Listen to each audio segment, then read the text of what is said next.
এখন অনেকেই বলতে পারে যে আপনার তো নায়ক ক্যাটাগরির চেহারা না। এটা কিন্তু মানুষ বলে আসলে। ক্যামেরার বাইরে অভিনয় কখনোই শেখা হয় না। এরকম প্রায় 200 মিউজিক্যাল ফিল্মে আমি কাজ করছি। অনেকে বলে আপনার চোখ বাঘের মতো, তাই আমি চোখ দুটি না, লুকিয়ে আমি একটু রাখছি। বাঘের মতো চোখটাই দেখতে চাই। আমি অনেকগুলো নাটক করছি, প্রায় 30টার মতো নাটক করছি বলিউডের ভাষা, যে এখনো বর্তমানে ভাষা। শাহরুখ খান। হ্যাঁ, সেও তো টি বয় ছিল, তার মতো ইঁদুর আমাকে বলে না এখনো করি। সো আমি ট্রাই করে পারবো, আর যেটুকু আমি করে দেখাইছি, আমি পারিনি এটুকু করে দেখাইছি। অডিয়েন্সরা বলে যে আপনার অ্যাক্টিংটা এখন আসলে পুরোপুরি ভাবে হয়ে ওঠে না। এটাকে আপনি মানেন বা স্বীকার করেন? না, অ্যাক্টিং এখনো কিছুই শিখতে পারি নাই। মুন্না খান, একটু জানতে চাই আসলে আপনার শুরুটা কিভাবে? আপনি আসলে তো একজন ব্যবসায়ী, কাতার গেলেন প্রবাসী হিসেবে, সেখানে কাজ করলেন, ব্যবসা করলেন, সেখান থেকে সে সিনেমা করতে কেন ইচ্ছে করলো? ওকে, আসলে শুরুটা ছোটবেলা থেকেই স্বপ্ন, বড় পর্দায় কাজ করার, ছোট পর্দার কাজ করার। কিন্তু আসলে একদম ছোটবেলায় আমরা যে গ্রামে বড় হয়েছি, মঠবাড়িয়া পিরোজপুরে, উম, তখন এতটা স্পেস ছিল না যে অভিনয় করার মতো। কিন্তু এই যখন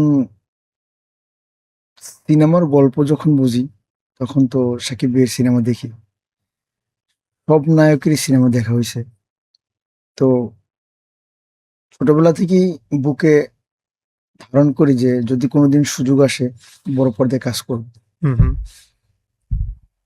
এরপরে তো দেশের বাইরেই চলে গেলাম, ফ্যামিলি কত সালে গেলেন আপনি কাতার? মেবি 2007 গেছি দুবাইতে। আচ্ছা। এরপরে দুবাই লং টাইম ছিলাম। তো ওখানে হয় না আসলে এরকম ভালো একটা কেরিয়ার, বিজনেস, ব্যবসা বাণিজ্য বা জব যেটাই বলেন, হয় নাই।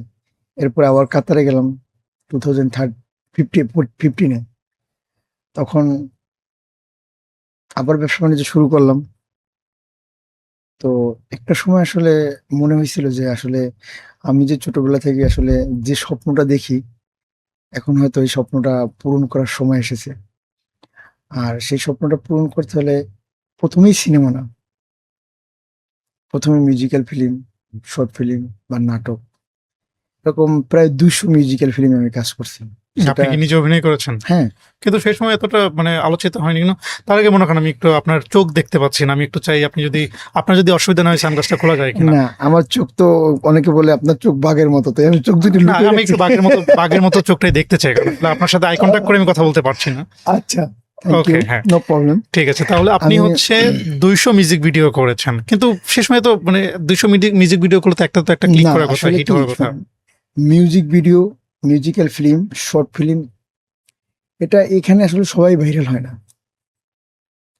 আমি জাস্ট, এটা যে আমি বলছি এমন না, আপনারা ইউটিউবে সার্চ দিতে মুন্না খান মাল্টিমিডিয়া ইউটিউব চ্যানেলে মিনিমাম কমপক্ষে 100 গান আছে আমার। আচ্ছা। বাইরে তো অনেক আসি।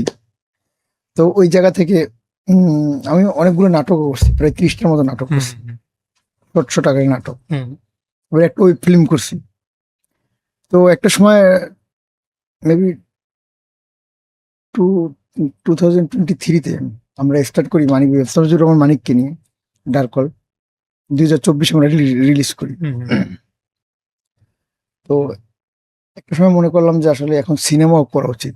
মানুষ, যেমন আপনি যে বলবেন, যদি আপনাকে কেউ একটা নায়কের ক্যারেক্টার দেয় মেইন রোলে, যদি একজন ইনভেস্ট করে, আপনাকে যদি সে করাইতেই চায়, আপনাকে যদি সে বলেই যে হুম হুম। তোমাকেই চাই আমি। আর বিশেষ করে এখন অনেকেই বলতে পারে যে আপনার তো নায়ক ক্যাটাগরির চেহারা না। এটা কিন্তু মানুষ বলে আসলে। হ্যাঁ, তো এখন আধুনিক যুগে সবাইকে দিয়ে নায়ক বানানো সম্ভব।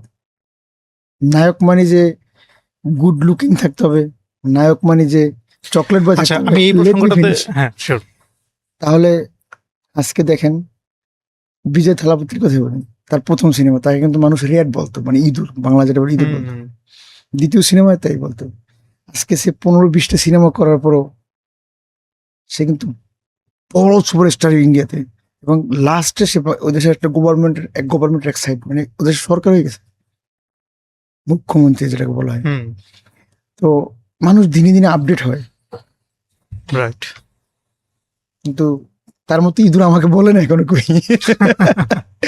আচ্ছা, মুন্না খান, আপনি যেহেতু ছোটবেলা থেকে আপনার স্বপ্ন ছিল যে আপনি একদিন হিরো হবেন, সিনেমায় অভিনয় করবেন বা অভিনেতা হবেন, আপনি সেই স্বপ্ন নিয়ে পিরোজপুর থেকে দেশের বাইরে গেলেন? না আহ, আমরা ঢাকা পিরোজপুর বেশি দিন বেশি দিন এতটা থাকলেন না। আচ্ছা, ঢাকাতে। ঢাকাতেই উত্তরাতেই ছোটবেলা থেকে বড়। ছোটবেলা থেকে উত্তরাতে, উত্তরাতে। হ্যাঁ উত্তরা তো গাজীপুরে। থাকে না যে অভিনেতা হওয়ার জন্য অভিনয় শেখার একটা ব্যাপার থাকে, আপনি কি কখনো অভিনয় শিখেছেন? আসলে ক্যামেরার বাইরে অভিনয় কখনোই শেখা হয় না। ওই যে বললাম যে 200 মিউজিক্যাল ফিল্ম, 30টা নাটক, শর্ট নাটক, হুম, এবং আপনার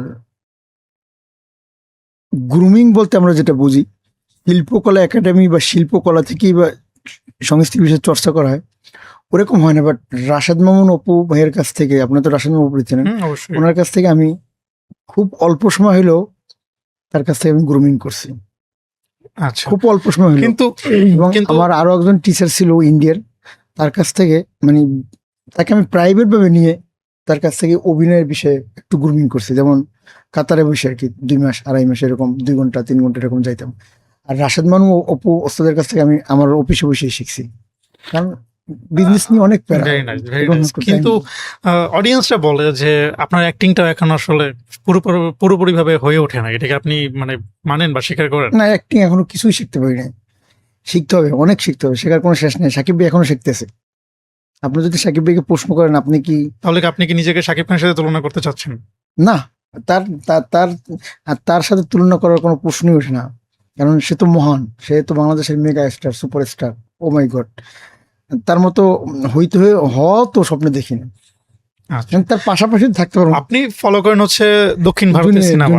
না, জুনিয়র এন্টারকে ফলো করি এমন না, তার অভিনয় ফলো করি এবং তার মতোই আমার হাঁটতে হবে এমনটা না। ওর মুভমেন্ট আমার ভালো লাগে, আসে না একটা এজ এ হিরো হিসেবে মুভমেন্ট ওর ভালো লাগে।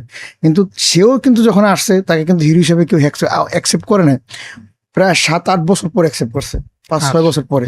তাহলে আপনি যদি ধারণা যদি আপনি যেহেতু বিনোদন নিয়ে কাজ করেন, অবশ্যই আপনার সব বিষয়ে স্টাডি আছে।